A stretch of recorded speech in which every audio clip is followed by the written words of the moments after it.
হরে Krishna everyone. আজকে কিন্তু coleus গাছের পালা।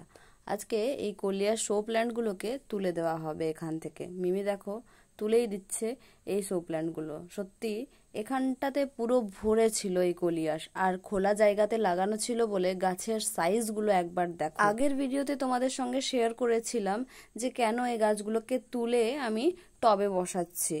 আর আজকে এই কলিয়াসের পালা কিন্তু শেষ হয়ে যাচ্ছে না। কলিয়াসকে আমি এই ক্যারেটের মধ্যে লাগাচ্ছি। এই যে শো প্ল্যান্ট কলিয়াস, এরা তো অনেক টাইপ অফ কালারের হয়ে থাকে।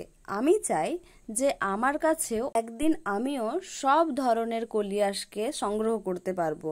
তোমাদের বাড়িতে কি কি কালারের কলিয়াসের ভ্যারাইটি আছে আমায় কমেন্টে জানাতে পারো।